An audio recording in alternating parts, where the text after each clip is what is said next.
الحمد لله الأحد والثناء لرب الصمد والصلاة والسلام على من كان نبيا وآدم بين الروح والجسد الذي سمي في الأرض بمحمد ونودي في السماء أذن من يا أحمد وعلى آله وأصحابه على الأبد لا سيما ابنه الكريم الغوث الأعظم الجيلاني سيد الفرد والوتد. أما بعد، أعوذ بالله من الشيطان الرجيم. بسم الله الرحمن الرحيم. قال الله تبارك وتعالى في القرآن المجيد والفرقان الحميد: أولئك كتب في قلوبهم الإيمان وأيدهم بروح منه. آمنت بالله صدق الله المولانا العظيم وصدق رسوله النبي الكريم ونحن على ذلك لمن الشاهدين والشاکرین والحمد للہ رب العالمین. عقیدت محبت کے ساتھ بارگاہ رسالت میں آپ صلی اللہ تعالی علیہ وسلم میں درود پاک کا قیمتی ہار پیش فرمائے. اللہ رب محمد صلی اللہ علیہ وسلم نحن عباد محمد صلی اللہ علیہ وسلم صلاۃ و سلام علیک یا رسول اللہ، صلاۃ و سلام علیک یا حبیب اللہ صلی اللہ تعالی علیہ وسلم. آج 28 صفر المظفر ہے. امام ربانی قطب المجددین مجدد الف ثانی سیدنا شیخ احمد سرہندی رضی اللہ تعالی عنہ کا عرص پاک، اس تعلق سے کچھ باتیں آپ کے سامنے عرض کرنے کی کوشش کروں گا، اس نیت کے ساتھ کہ رب تبارک و تعالی سن کر سمجھ کر اس پر عمل کرنے کی توفیق عطا فرمائے. آپ کا اسم گرامی شیخ احمد ہے اور آپ سرہند پنجاب میں آپ کا مزار اقدس ہے، اس وجہ سے آپ کو سرہندی کہا جاتا ہے. آپ کے والد کا نام عبد الاحد ہے. کیا نام ہے؟ عبد الاحد. اور آپ کے پیر و مرشد کا نام حضرت خواجہ باقی باللہ رضی اللہ تعالیٰ عنہ ہے. اور 31 پشتوں سے اور 31 واسطوں سے آپ کا سلسلہ نسب خلیفہ دوم سیدنا حضرت عمر فاروق رضی اللہ تعالیٰ عنہ سے ملتا گیا. اور آپ فاروقی ہیں، یعنی حضرت فاروق اعظم کی اولاد میں سے گئے. آپ کس کی اولاد میں سے گئے؟ حضرت عمر فاروق رضی اللہ تعالیٰ عنہ کی اولاد میں سے گئے. یہ وہ عظیم ہستی گئے حضرت سیدنا مجدد الف ثانی رضی اللہ تعالیٰ عنہ کہ آپ کی پیدائش سے قبل ہی آپ کے آنے کی بشارت بزرگوں نے دی، اولیاء اللہ نے آپ کے آنے کی بشارت دی. ایک روایت میں ملتا ہے کہ ابھی آپ پیدا نہیں ہوئے تھے، اس سے قبل کی آپ کے والد صاحب نے ایک خواب دیکھا، اور خواب کچھ اس طریقے سے دیکھا کہ ایک بہت بڑا میدان ہے اور اس میدان میں کتے آوارہ گھوم رہے گے، خنزیر سور گھوم رہے گے، دیگر جو کہ موذی جانور اس میدان میں گھوم رہے گے. تو سیدنا حضرت عبد الاحد یعنی مجدد الف ثانی کے والد صاحب جب یہ خواب دیکھ رہے تھے تو خواب ہی میں آپ نے پوچھا کہ اتنا بڑا میدان ہے، یہ کتے گھوم رہے ہیں، سور گھوم رہے ہیں اور دیگر موذی جانور گھوم رہے ہیں، یہ کون لوگ ہیں؟ تو خواب ہی میں آپ کو بتایا گیا کہ یہ وہ لوگ ہیں جو اللہ کے وجود کا انکار کرتے گئے، منکرین خدا گئے. یہ وہ لوگ ہیں جو نبی کریم صلی اللہ علیہ وسلم کی شان اور عظمت کو گھٹانے والے گئے. یہ وہ جو عظمت صحابہ کے منکر، عظمت صحابہ کو گھٹانے والے گئے. اللہ کو اوپر یہ بتانے والے نے خواب میں بتایا. پھر آپ خواب ہی میں دیکھ رہے ہیں کہ آپ کے سینے سے ایک نور نکلتا گیا، آپ کے سینے سے نور نکلتا گئے اور وہ نور ایک بشر کی شکل اختیار کرتا گئے. اور جتنے بھی موذی جانور تھے، کتے خنزیر جتنے بھی تھے، یہ جو کہ بشر جس نے انسانی شکل اختیار کی، وہ جا کے ان سارے جانوروں کو ایسے ذبح کر دیتا گئے جیسے کہ آدمی بکروں کو ذبح کر دیتا گیا. یہ آپ کے والد صاحب خواب میں دیکھ رہے گئے کہ میرے سینے سے نور نکلا، بشر کی شکل شکل اختیار کی اور سارے جانوروں کو ایسے ذبح کر دیا جیسے کوئی آدمی بکرا ذبح کرتا گیا۔ جب صبح ہوئی تو اس دور کے جو ولی کامل تھے آپ ان کے پاس گئے اور جانے کے بعد یہ خواب آپ نے ان کے سامنے رکھا، کہا یہ خواب میں نے رات کو دیکھا ہے، اس خواب کی تعبیر کیا گئے؟ اب وہ بزرگ تھے، اللہ والے تھے، ولی کے کامل تھے، یہ خواب سنتے گی آپ نے اس کی تعبیر یہ بتائی کہ یاد رکھو اللہ تعالیٰ تمہیں ایک لڑکا عطا فرمائے گا۔ خواب کی تعبیر یہ ہے کہ اللہ ایک لڑکا عطا فرمائے گا اور اس فرزند کے اس لڑکے کے زمانے میں بڑے بڑے فتنے ہوں گے، بہت بڑا فتنہ ہوگا، لیکن یہ تمہارا شہزادہ جو اس سینہ تان کے ان فتنوں کے مقابلے میں کھڑا ہو جائے گا اور اللہ تعالیٰ اسے کامیابی عطا فرمائے گا۔ اور اسی فرزند کو اور اسی لڑکے کو تاریخ میں مجدد الفسانی کے نام سے یاد کیا جاتا ہے۔ اللہ کو بھئی خواب دیکھا تو آنے سے پہلے یہ آپ کی بشارتیں دی گئی۔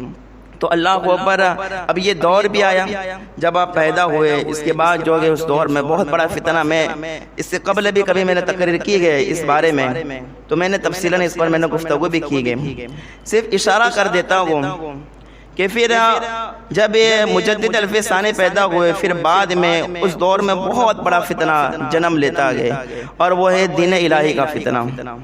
جلال الدین اکبر بادشاہ تخت پر بیٹھا اور اس کے ارد گرد زیادہ تر ہندو رہنے والے تھے، اور کچھ نام نہاد عالم بھی تھے، بکاؤ مولوی جسے کہتے ہیں، ہے نا، جو کہ تلوے چاٹنے والے ہوتے ہیں، وہ بھی کچھ اس کے پاس تھے۔ تو ان لوگوں نے جو ہے جو نام نہاد علماء تھے، ان لوگوں نے مشورہ دیا کہ بادشاہ 1000 سال ہو گئے دین اسلام کو آئے، اس دین کو آئے 1000 سال ہو گئے، اور 1000 سال سے قرآن کی تفسیر لکھی جا رہی ہے، حدیث کی تشریح لکھی جا رہی ہے، کہا اب یہ ہے کہ اب دین بدلنا چاہیے، یہ دین تو پرانا ہو گیا، اسلام پرانا ہو گیا، اب تو بدلنا چاہیے کہ نہیں بدلنا چاہیے؟ تو اب بادشاہ تو ایسے ہی جاہل تھا، پڑھا لکھا نہیں تھا، یہ تو ایسے بس کچھ سن کے یاد کر لیتا تھا، بڑا جاہل بادشاہ تھا اور بڑا متکبر اور بڑا جو ہے خطرناک یہ بادشاہ تھا۔ تو اس نے ارادہ کر لیا کہ نہیں، اب میں جو ہے ایک نیا دین لاؤں گا۔ تو پھر اس نے کیا ہے کہ اس نے کہا کہ اب میں ایک نیا دین رکھوں گا، اس دین کا نام ہوگا دین اکبری، دین الہی۔ اس دین کے اندر بہت ہی سکون رہے گا، بہت ہی آرام رہے گا۔ کیسے؟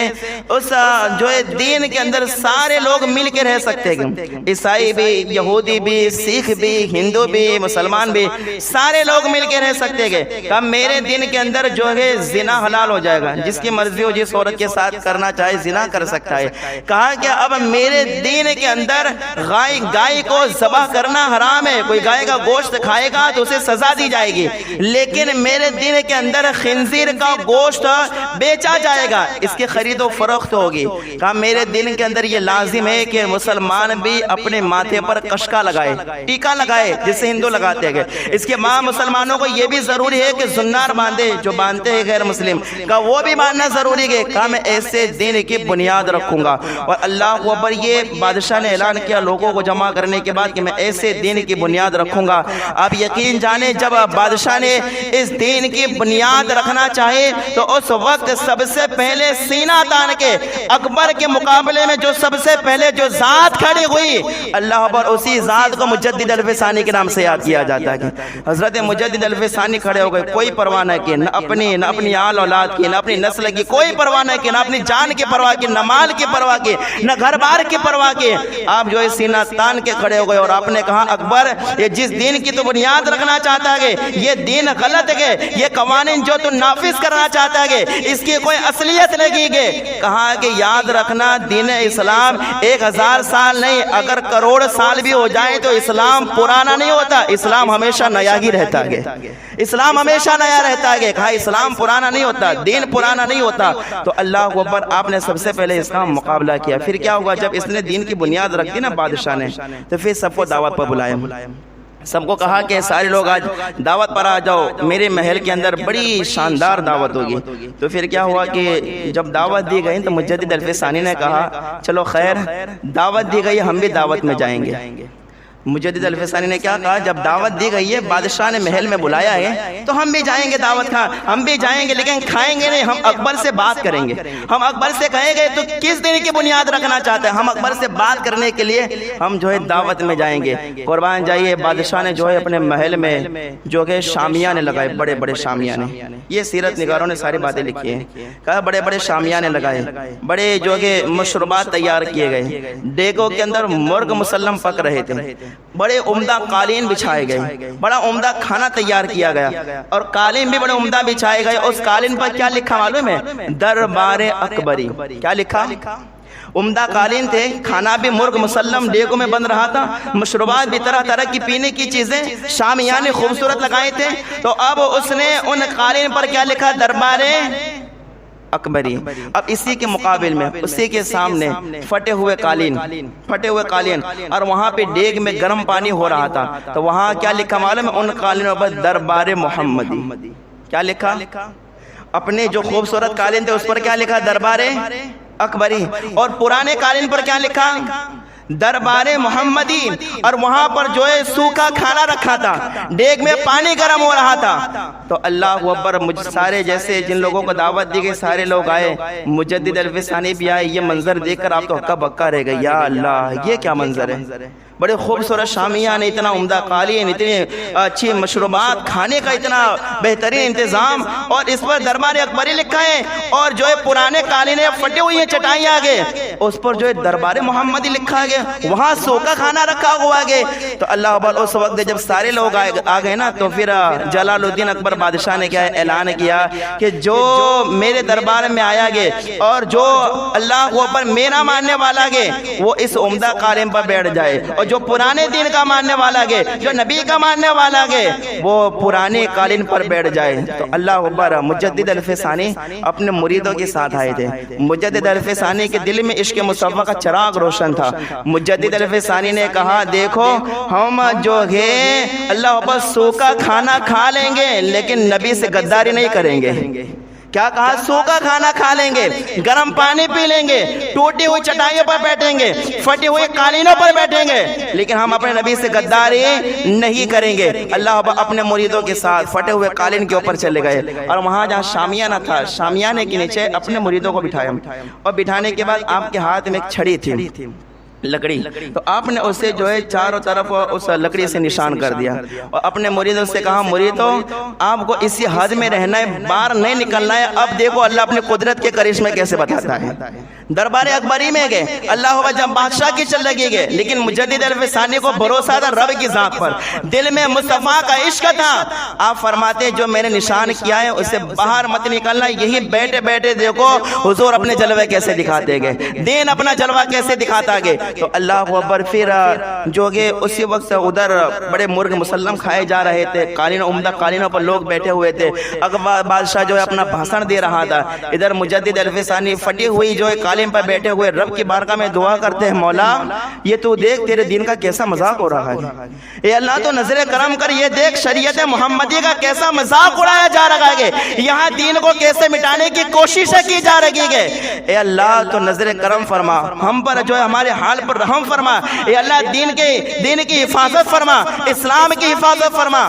آپ کا بس اتنا دعا کرنا تھا کہ اس دربار کے اندر ایک تیز آندھی چلی۔ کیا چلی؟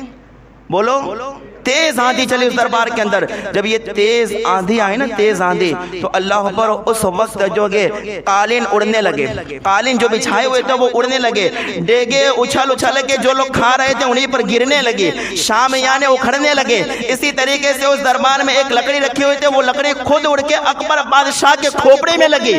اللہ اکبر، یہ سارا منظر اکبر بادشاہ دیکھ رہا گے، مجدد الفسانی دیکھ رہے گے، ان کے مریدین دیکھ رہے گے، ڈیگے اڑ رہے گے، بلکہ یہاں تک تاریخ میں لکھا گیا کہ جتنے درباری بیٹھے ہوئے تھے سارے درباری اڑ اڑ کے ایک دوسرے کو ٹکرا رہے تھے، سارے درباری اڑ رہے تھے، ایک دوسرے کو ٹکرا رہے تھے۔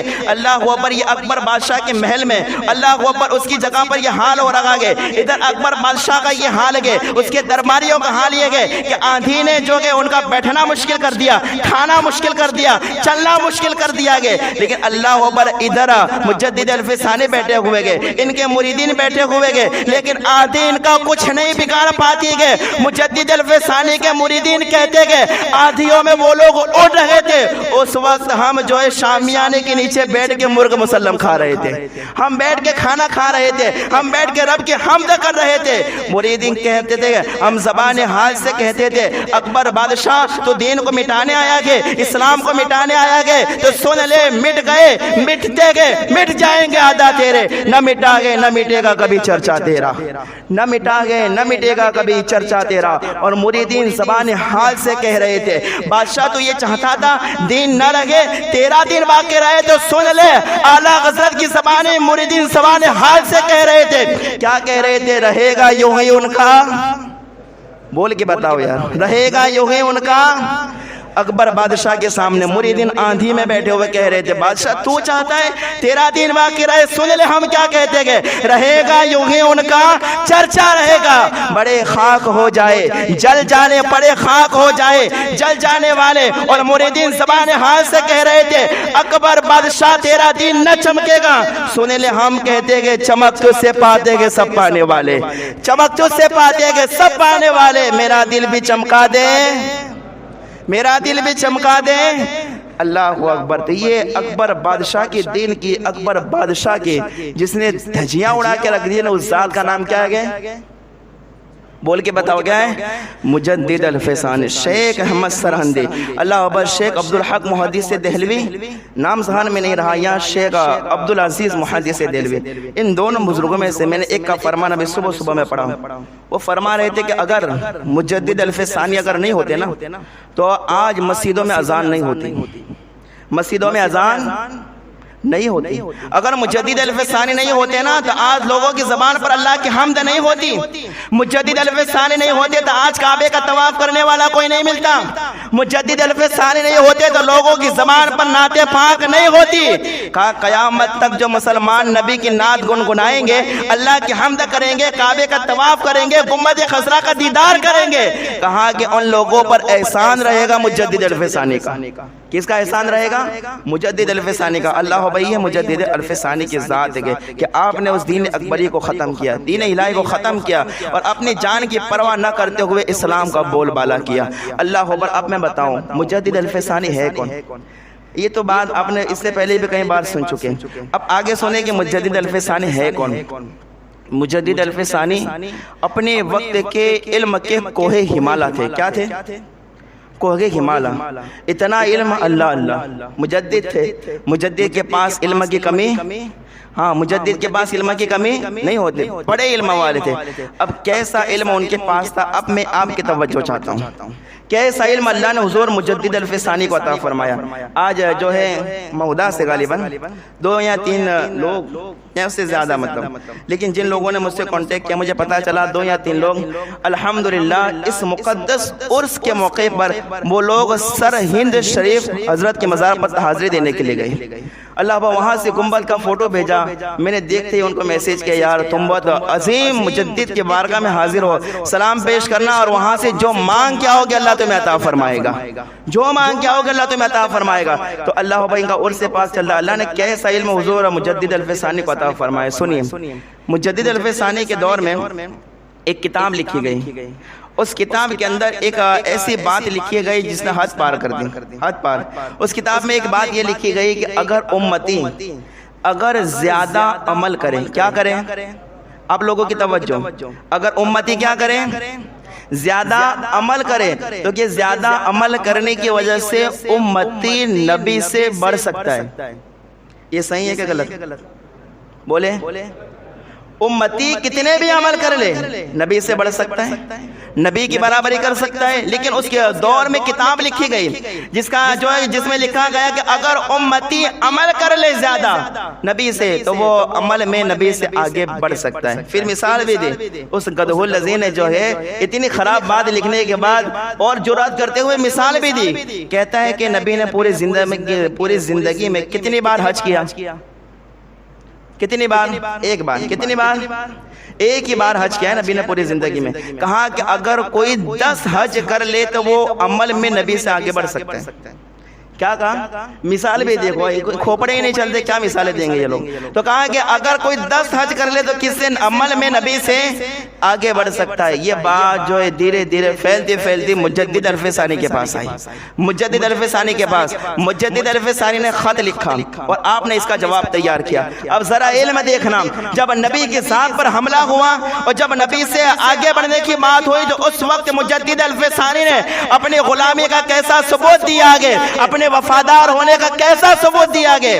اللہ اکبر. آپ نے اس وقت لکھا اور آپ نے فرمایا اگر کوئی عمل کرتے کرتے اللہ کا ولی بن جائے، کیا بن جائے؟ بولو زور سے، کیا بن جائے؟ عمل کرتے کرتے اللہ کا ولی بن جائے. اور پھر کہا اور عمل کرتے کرتے ولی سے قطب بن جائے. کیا بن جائے؟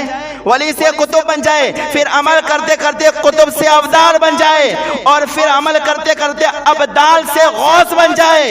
کہا اگر کوئی غوث بھی بن جائے عمل کرتے کرتے تو کہاں نبی سے آگے بڑھنا تو بہت دور کی بات ہے، نبی کی برابر بھی نہیں کر سکتے گے، نبی کی برابری بھی نہیں کر سکتے، آگے بڑھنا تو بہت دور کی بات ہے. اور آپ نے 3 مثالیں دے کر سمجھائے. کتنی مثالیں دی؟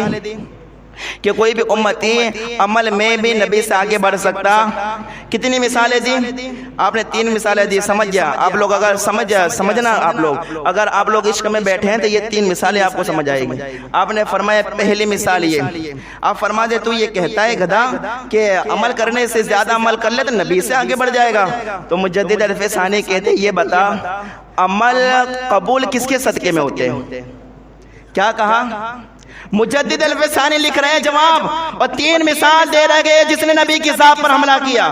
کہہ رہے کہ یہ بتا کہ عمل کس کے صدقے میں قبول ہوتے گئے؟ اللہ خود ہی فرماتے ہیں کہ عمل جو ہے نبی کے صدقے میں قبول ہوتے گئے. عمل جو ہے نبی کے صدقے میں قبول ہوتے گئے. آپ نے مثال کیسی دی؟ سنیے مثال. آپ فرماتے یہ بتاؤ فجر میں کتنی رکعت سنت ہے؟ جی فجر میں کتنی رکعت سنت؟ جو لوگ نہیں پڑھتے اللہ ان کو توفیق عطا فرمائے. بول دے کتنی سنت؟ 2 رکعت. فجر میں کتنی رکعت سنت؟ 2 رکعت. اللہ اکبر. مجدد الف ثانی کہتے ہیں 2 رکعت سنت ہے، لیکن اگر کوئی 2 رکعت نہیں 20 رکعت پڑھے، کتنی رکعت؟ کوئی 20 رکعت پڑھے اور کہا کہ ایک آدمی فجر میں 20 رکعت سنت پڑھے اور ایک آدمی 2 ہی رکعت پڑھے. بتاؤ قبول کسی ہوگی؟ 20 والے کی کہ 2 والے کی؟ بولا کس کی ہوگی؟ 2 والے کی. کیوں؟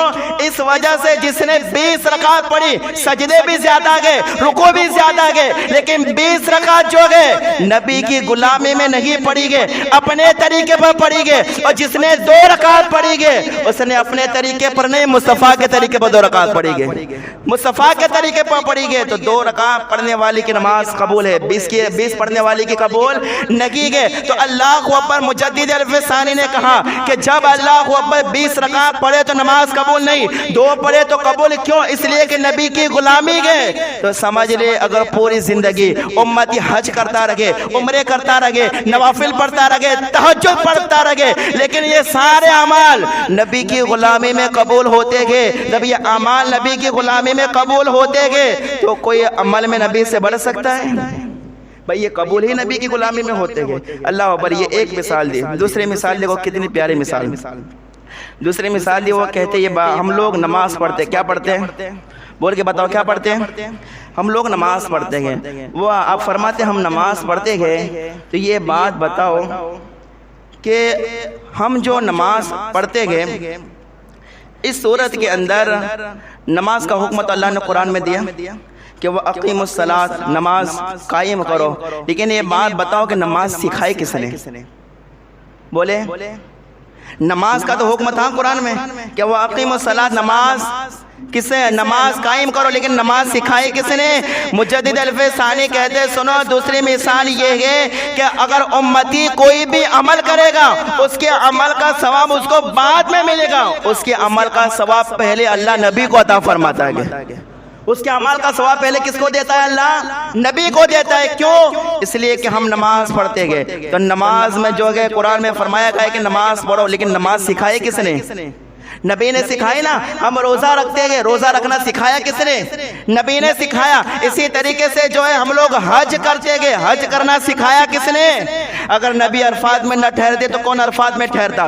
اگر جو ہے نبی مزدلفہ میں نہ جاتے تو کون مزدلفہ میں جاتا؟ اگر جو ہے نبی کعبے کا طواف نہ کرتے تو کون کعبے کا طواف کرتا؟ کہ یہ ساری چیزیں سکھانے والے نبی گئے.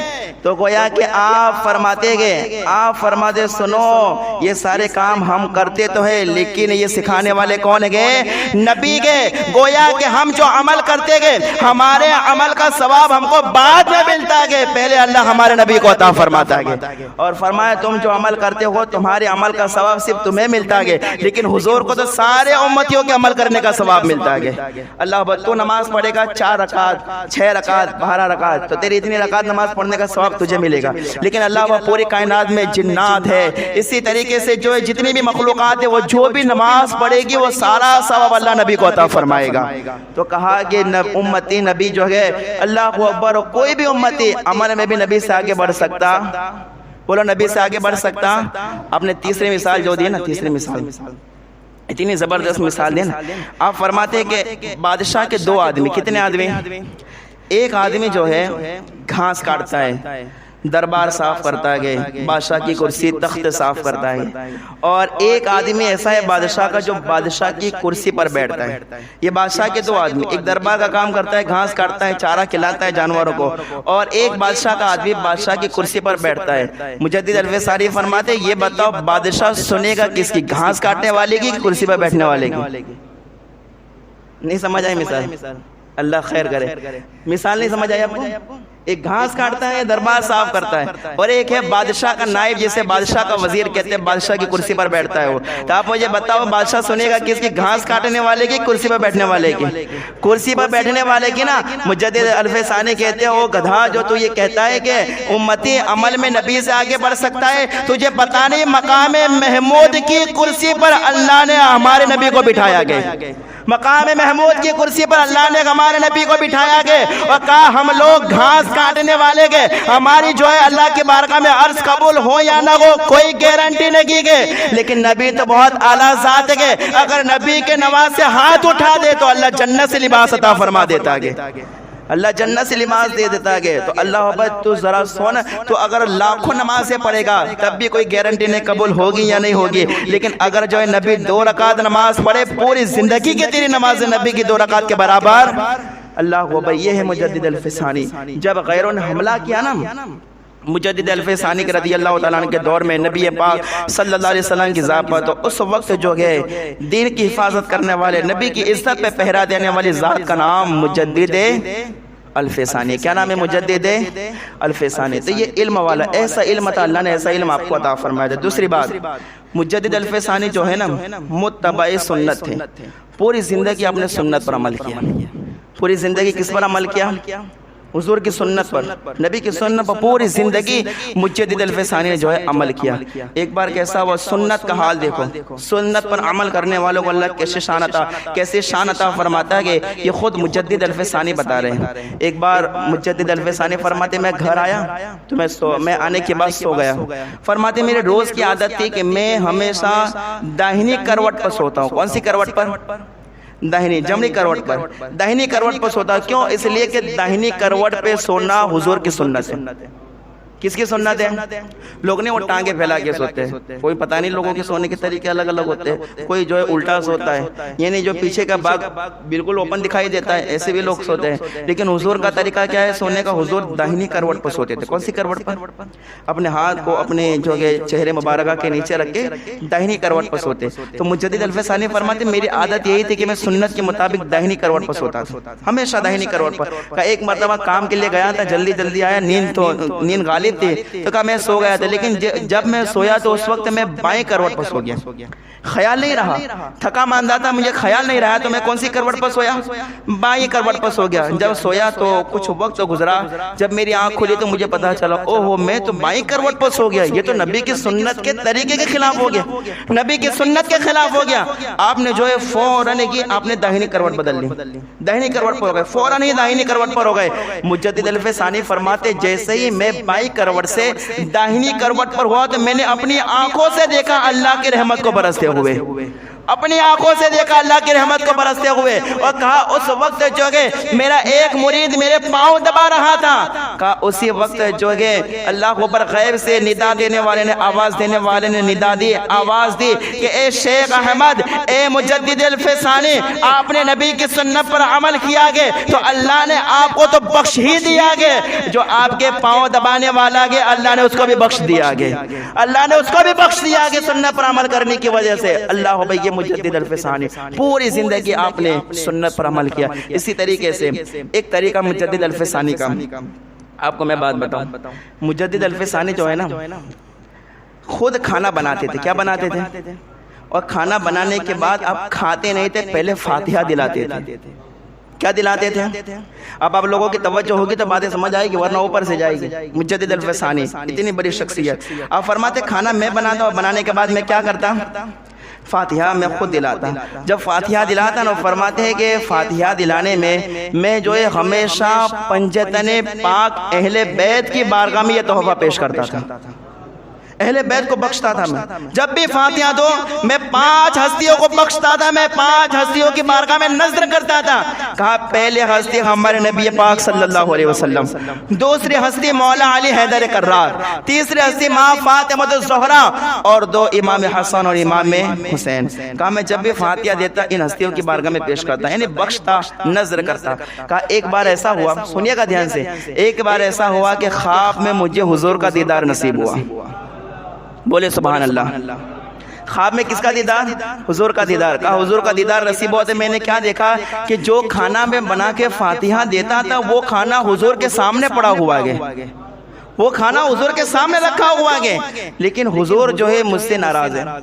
میں نے حضور کو دیکھا، دیدار کیا تھا، میں نے حضور کو سلام کیا، السلام علیکم، لیکن ہمارے نبی نے کوئی جواب ہی نہیں دیا، حضور نے کوئی جواب ہی نہیں دیا۔ حضور نے چہرہ پھیر لیا، میں بار بار کہتا یا رسول اللہ نظر کرم فرمائیے، لیکن حضور چہرہ پھیر لگے گے تو اللہ اکبر، میں نے کہا یا رسول اللہ ناراضگی کا سبب میں فاتحہ دلاتا ہوں، پنجتن پاؤں کو بخشتا ہوں، اور یا رسول اللہ آپ مجھ سے ناراض، میرا کھانا بھی آپ کے سامنے رکھا ہوا ہے۔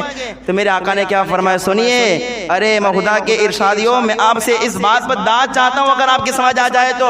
اللہ اوپر میرے آقا نے کیا فرمایا؟ میرے آقا فرماتے گئے اے شیخ احمد تجھے پتہ نہیں میں کھانا تو عائشہ صدیقہ کے گھر کھاتا ہوں۔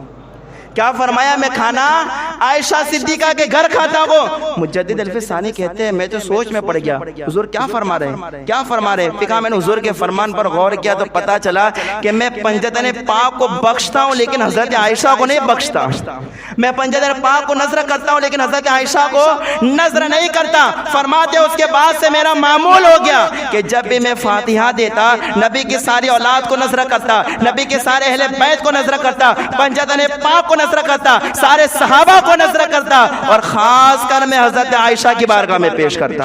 حضور فرماتے جو فاتحے کے اندر وسیلے میں عائشہ صدیقہ کا نام لیتا ہے وہ کھانا میں خود جو ہے تناول فرماتا ہوں، وہ کھانا خود حضور کی بارگاہ میں پہنچتا ہے۔ اللہ ہو بھئی یہ مجدد الفسانی رضی اللہ تعالیٰ آپ سنیے ذرا، مجدد الفسانی فرماتے گئے کیونکہ میری عادت تھی، یہ 2 باتیں بتانے کے بعد میں آپ کو اس سے نکلنے والی کچھ باتیں عرض کرتا ہوں۔ فرماتے ہیں کہ میری عادت تھی میں صبح تہجد کی نماز پڑھتا تھا۔ کیا پڑھتا تھا؟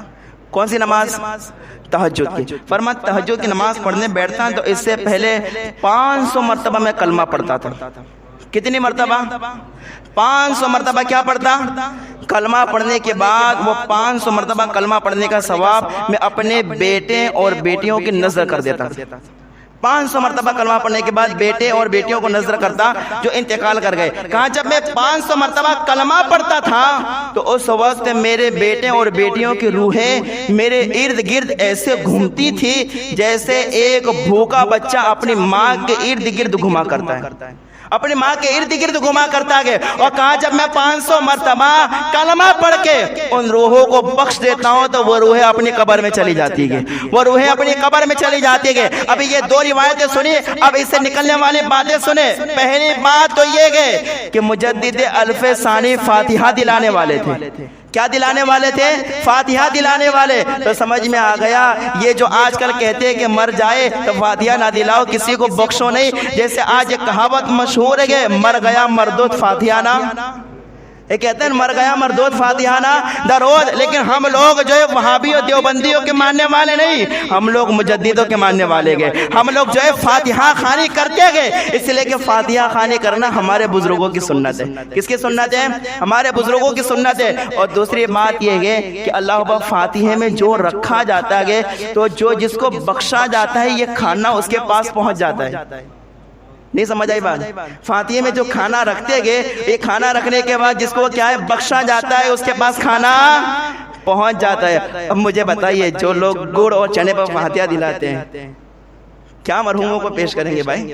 یہ سوچو گڑ اور چنے، میں منع نہیں کرتا بھائی، لیکن یہ مالداروں کی باتیں کرتا ہوں جو لوگ رسم و رواج پر عمل کرتے ہیں ان کی۔ اللہ اکبر، اگر ہم فاتحے کے اندر ایسے ہی نہیں کبھی کبھار کہتے ہیں وہ 5 روپے کا شکر پاڑے لا کے رکھ دیے، کوئی 10 کی جلیبی لا کے رکھ دیتا ہے اور فاتحہ غوث پاک کو دلاتا ہے۔ اللہ اکبر، یاد رکھے اپنی استطاعت کے مطابق اگر جو ہے کوئی 1 روپے کی چاکلیٹ پر بھی فاتحہ دلائے تو وہ منع نہیں ہے، لیکن جن کو اللہ تعالیٰ نے مال دیے، دولت دی گئی، جن کو اللہ تعالیٰ نے ثروت دی گئی، وہ لوگ بھی 10 کی جلیبی لا کے فاتحہ دلاتے اور پھر غوث پاک کو بخشے۔ تو آپ مجھے بتائیے غوث پاک کی بارگاہ میں ہم تحفہ جلیبی کا پیش کریں، وہ بھی 10 روپے کی، 100 کی ہو تو مانے بھی ہے، 50 کی ہو تو ہے نا۔ اللہ اکبر، تو جو کھانا ہم پیش کرتے گے وہ کس کو پہنچتا ہے؟ جن کو بخشتے گے ان کو پہنچتا ہے۔ اللہ اکبر، تو سوچو جو لوگ مجدد الف ثانی کا فاتحہ دلائے، اعلیٰ حضرت کا فاتحہ دلائے، اور اسی طریقے سے جو گے اپنے پیر کی بارگاہ میں اگر فاتحہ دلائے اور حلیم بنائے تو یہ حلیم بھی پیر کی بارگاہ میں پہنچ جاتا ہے، حلیم بھی پیر کی بارگاہ میں پہنچتا ہے۔ آپ جتنا عمدہ کھانا بناؤ گے وہ کھانا کہاں پہنچتا ہے؟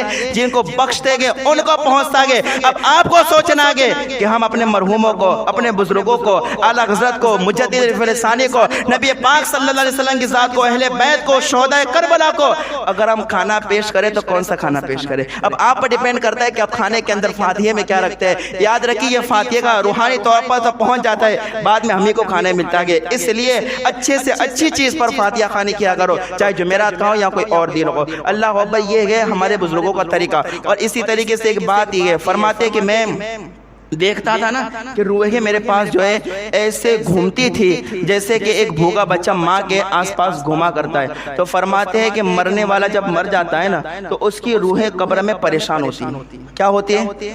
یہ ہمارے بزرگوں کی زندگی کی سیرت کے یہ سارے واقعات، ان سے ملنے والے یہ سب اسباق ہے، سبق ہے۔ فرماتے ہیں کہ جو مر جاتا ہے ان کی روحوں کو قبر میں تکلیف ہوتی ہے۔ تکلیف کب تک تکلیف ہوتی ہے؟ جب تک انہیں پڑھ کے بخشنے والا کوئی نہیں ہوتا۔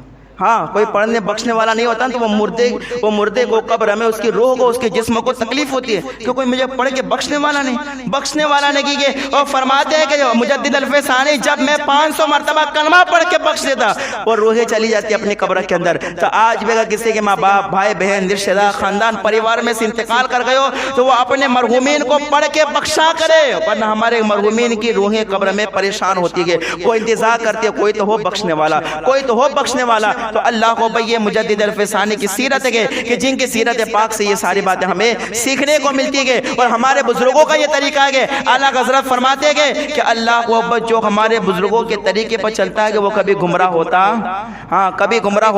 نہیں ہے۔ مجدد الف ثانی کے یہ سارے واقعات ہیں، آپ کی یہ زندگی ہے، لیکن آپ کا عقیدہ بھی تو تھا نا۔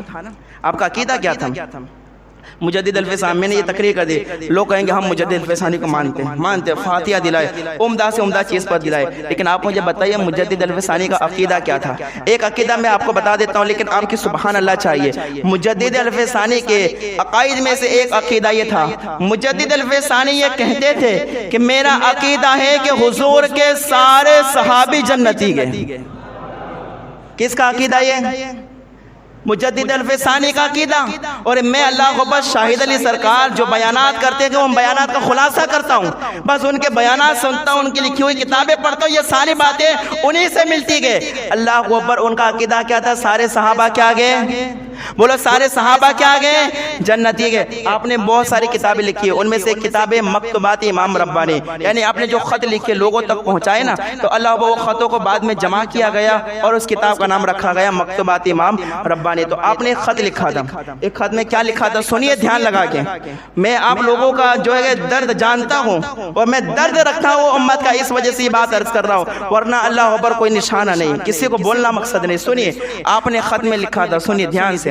آپ نے لکھا تھا خط میں کہ جو امیر معاویہ رضی اللہ تعالیٰ عنہ کی گستاخی کرتا ہے تو ان کی گستاخی کرنے والا ایسا ہی ہے جیسے وہ ابو بکر کی گستاخی کرتا ہے۔